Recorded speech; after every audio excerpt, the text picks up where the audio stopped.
Hello everyone, welcome to the IS Network brand new lecture series on attempting ethics case studies for mains 2020.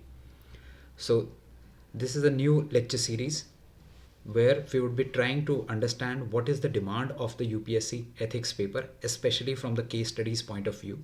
And I would take you through what are the general instructions in order to attempt the case studies. And through this lecture series, in the upcoming lectures, we will even discuss some case studies asked by the UPSC, and we'll see how we can approach them and how we can use them as a template to further our preparation for the mains 2020. So in this introductory lecture, I'll take you through some frequently asked questions regarding case studies and will give you a general framework in terms of how to attempt the case studies. And later on, through the subsequent lectures, we'll see by applying them into the questions that have been asked by UPSC. So some of the frequently asked questions regarding ethics case studies are, first of all, what is a case study? And what are the various type of case studies asked by UPSC and how we are supposed to approach them? What are the characteristics of a good case study? So how can we score good marks in the case studies section? As we all know, it is a significant portion of your ethics paper. Roughly 50% weightage of your ethics paper is purely to the case studies. And there are 6 questions which have been asked in every paper for the since its introduction into the GS labels. So we have a bank of at least 40-45 case studies with us given by UPSC itself, which can be a very much important guide into how to approach our ethics preparation from the case studies point of view. So now let's try and answer these 4 questions from one by one. So what is a case study? So case study is a very general term which is used in multiple domains of sciences as well as various other fields of humanities as well. For example, you have case studies in law. So every citation that is given, it's basically a case study. Similarly, you have case studies in management where you have various business scenarios that have been described in the case studies. So case studies is a general term which is used for multiple exemplification kind of scenarios.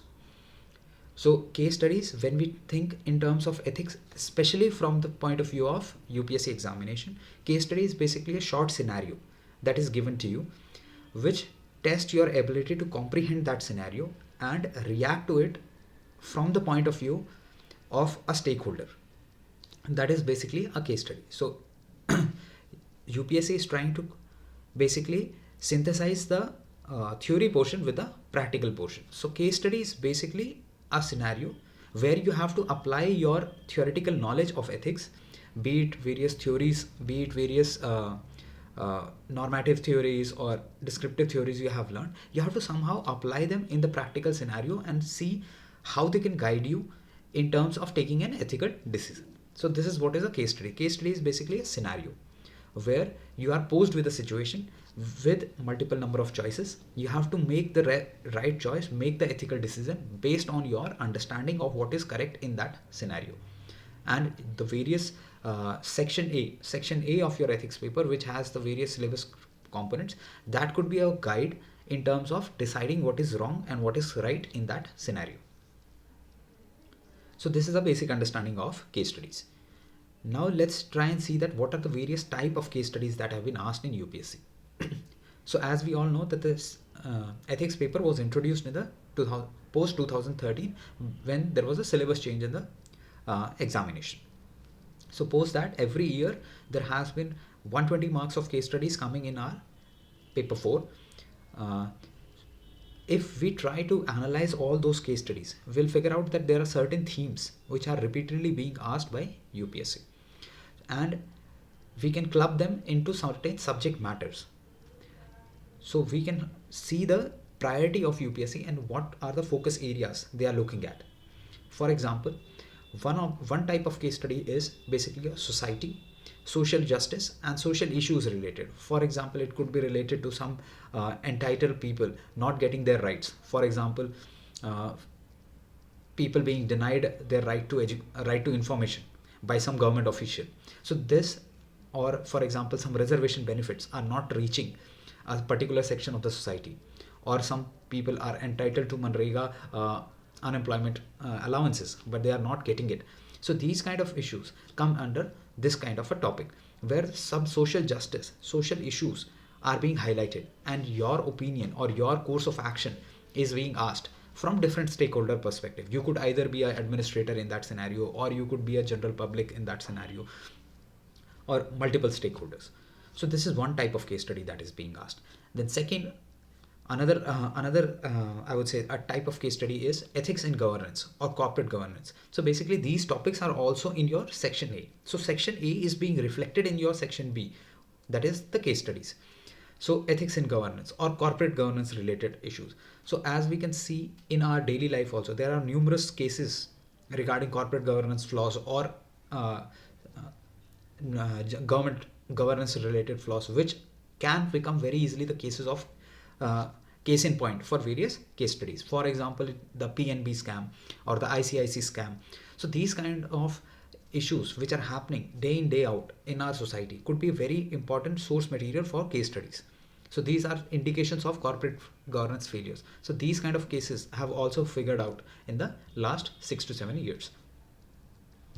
Similarly, specific case studies regarding civil services, where you are basically playing your future role as a civil servant, and you are given certain responsibilities in a authoritative position.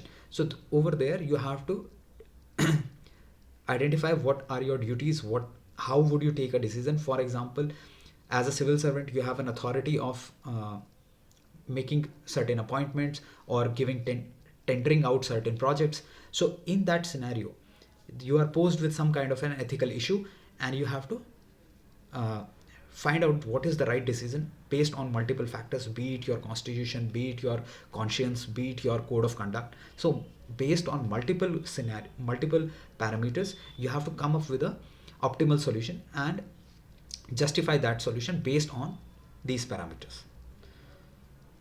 So these are the first three kind of case studies that are being asked. Similarly, few related to transparency, accountability, as a common saying is that the Caesar's voice should be beyond suspicion.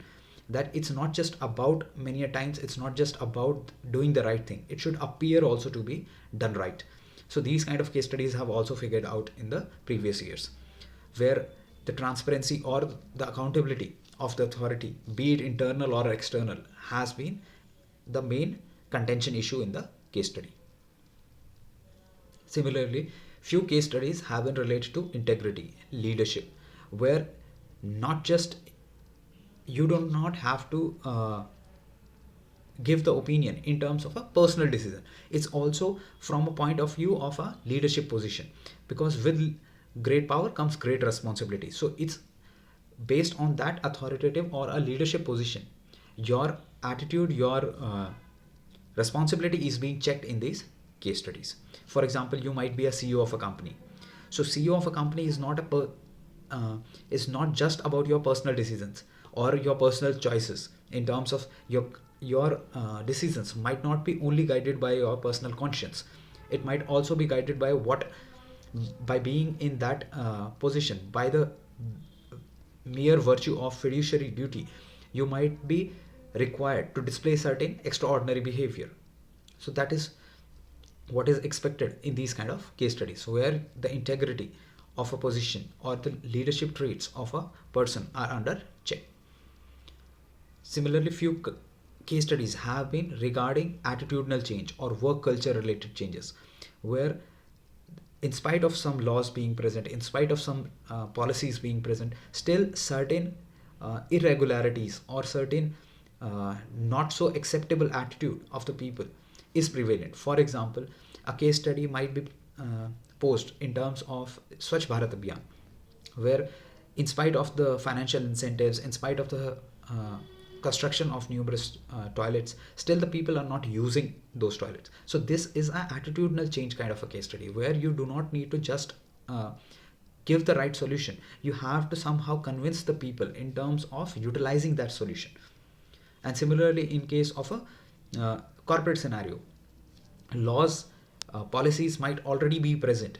Still, the core underlying reason for numerous number of frauds, numerous number of financial manipulations that goes on in the corporate sector is primarily due to the lack of a uh, good corporate work culture. So these kind of case studies have also figured. And another facet of case studies has been the traditional environment versus development debate, where your, for example, the construction of Kudankulam plant in Tamil Nadu. So these kind of issues where the nuclear power plant is definitely required for the development of the region, for the production of more electricity. However, there are some issues regarding the plant itself. For example, it might lead to displacement of a lot of people. It might lead to cutting down of forest, and it might be the region might become susceptible to nuclear hazards. So these kind of case studies have also figured out where the one value of environmental sustainability is in conflict with another value of economic development. So this is these are the basically important themes where the numerous number of case studies have figured. So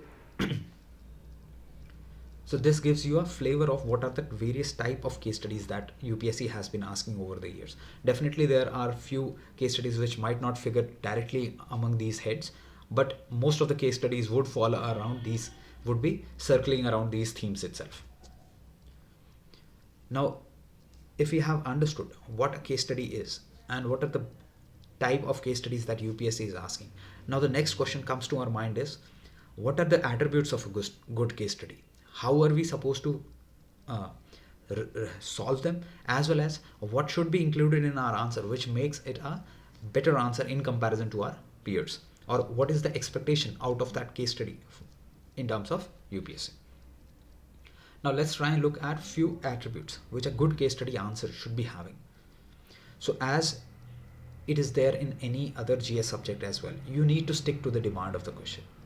If the question demands you ethical issues and you are not writing the ethical issues and you are trying to pinpoint something else, it's not a good answer. Similarly, if the question is asking you for the course of action and you are giving them options, it's not sticking to the demand of the question. The question is not asking you for numerous number of options and then selecting an option. So it's very much required that you read the instructions of the question very clearly, because that specifies what is the demand of the question and you need to cater to that itself.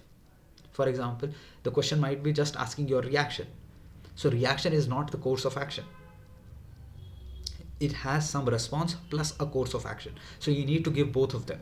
So try to understand the demand of the question and read the question's instructions very carefully. That would give you an idea of how to approach the question.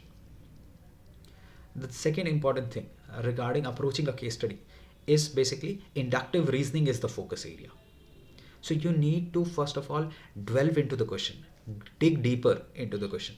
The focus should be on inductive reasoning, which is basically reaching a solution, the process of reaching to a solution rather than giving a solution. So it's not a prescriptive kind of a mechanism. You need not give the final solution that yes, you need to do this, that's the only thing that you need to write. You need to walk the examiner through your thought process, that how are you reaching to that final solution. So your underlying values, your underlying preferences in terms of various dimensions of the question is the core area of the answer, and that is what is going to fetch you marks. Then the third important point is problem solving approach, then escapist approach. You are going to become a future civil servant, so you are going to be in a position to take actions, to take or implement various policies. So your approach should be solving the problems, as it is you are the servant of the people. So you need to resolve the issues rather than trying to escape. Do not try to shift the responsibility from you to someone else. You are being asked a question, the primary actor is you, so you need to try to solve the problem. So problem solving approach, and the more you dig deeper into the question, the more you explore the number of dimensions, the greater your problem solving approach would be, because now you would have understanding of what are the multiple facets of that problem, and you can give solutions to each and every facet of the problem. Now innovation needs to be done in an answer. For example, if you are saying that in order to bring an attitude change, you need to bring in role models. So role models, So this is a generalist kind of answer. You need to specify which kind of role models. Are they going to be local role models, or say you can have the sarpanch being a role model, or you can have a female lady, a lady from that section of, for example, there is an attitude change type of a question regarding, say, LGBT community. So do you want the role model to be LGBT community person itself? So these kind of innovations you need to give in your answers. However, you do not need to take it too far. For example, you cannot give impractical solutions. As it is being, so the question is being asked from a future civil servant, you need to realize that you are going to work in the real domain. Many things which appear good on paper might not be acceptable in the practical realm. So you need to stick to the practicality of the solution as well. So innovate, keeping in mind what is practical and what can be done on the ground. So for example, saying that you can give free rations to resolve the problem of social, for example, hunger in India, free rations to everyone in the country. This might not be a feasible solution, and it might not even be in your authority. It might not be under your jurisdiction. So it is not an innovative solution because it is not there in the practical realm. It cannot be implemented on the ground. And finally, take an ethical ground when the situation warrants. So you need not always take a balanced stance. There are certain scenarios where you need to go strict so as to set an example also. So however, you need to appreciate the cons related to your step.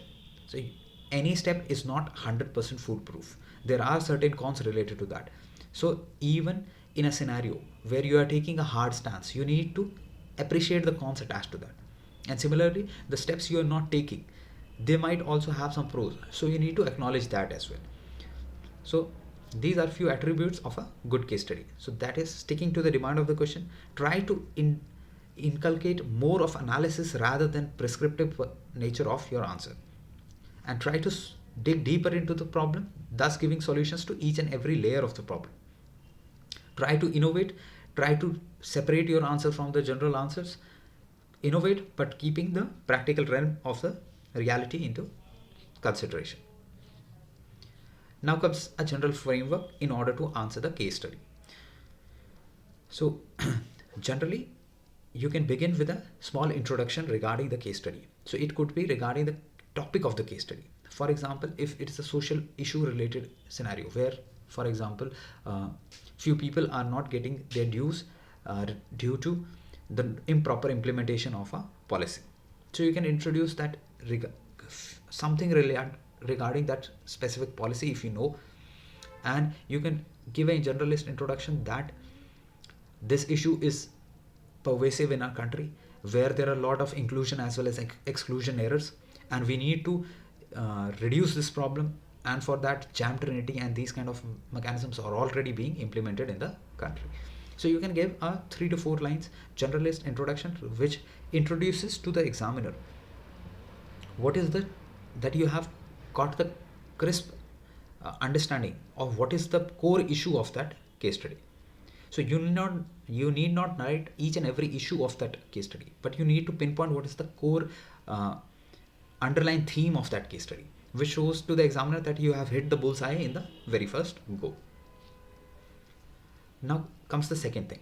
You can introduce the various stakeholders and try to analyze the case study from those perspectives. Similarly, you can pinpoint various ethical dilemmas. So the second point could also be dependent on the instruction of the case study. If the case study is specifically asking you for ethical dilemmas, then you need to write only ethical dilemmas. However, if it is a generalist kind of a case study which does not mention in the instruction that what are the various components of the answer, if it asks you just the what would be your response, so writing a response generally would not fetch you too much marks. You need to give a structure to your thinking. So you can introduce the topic of the case study followed by what are the various stakeholders, and your response would be dependent on these stakeholders. So your response towards, let's say, if the government is involved, your response towards the government might be different. Your response towards the society might be different. So your stakeholders gives you perspective into what are the various dimensions, how you can approach the question in multiple directions. Then comes your options, response, reaction.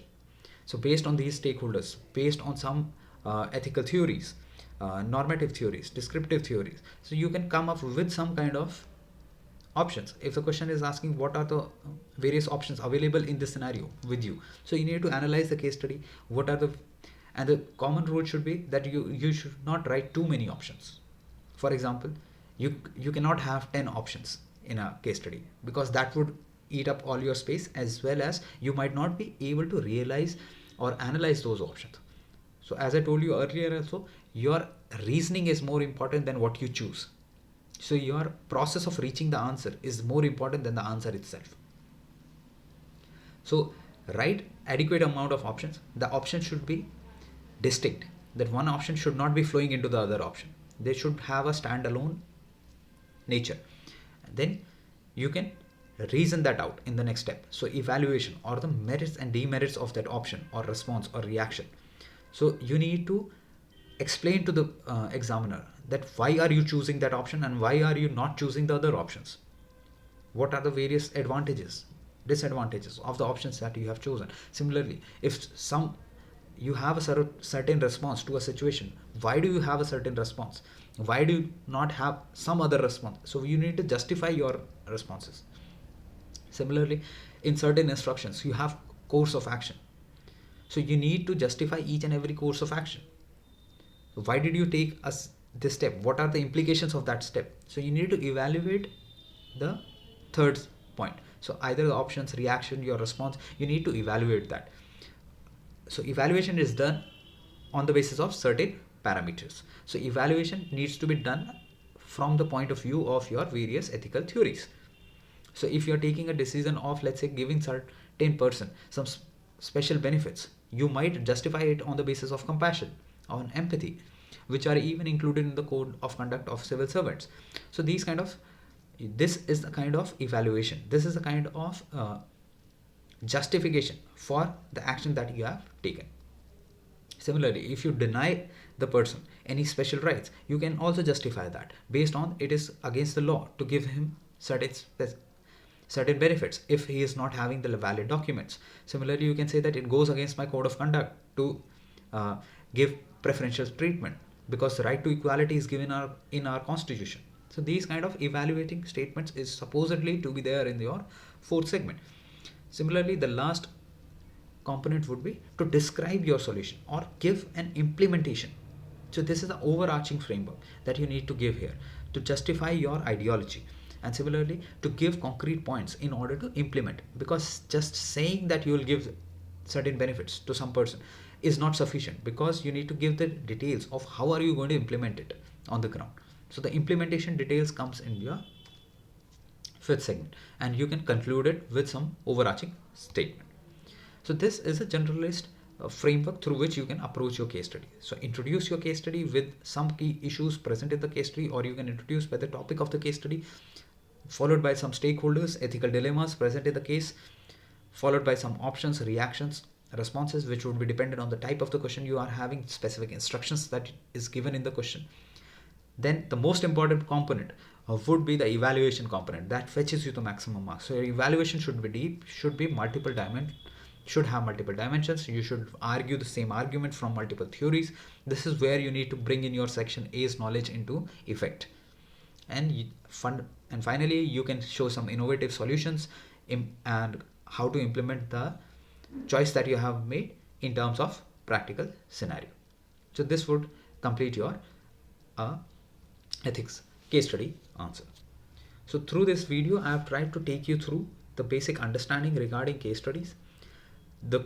I've given you certain basic understanding about what are the attributes of good case study, how are we going to approach a solution, and through the subsequent lectures we'll see some examples. We'll try and apply these things that we have learned. We'll see how these attributes fit in our solution.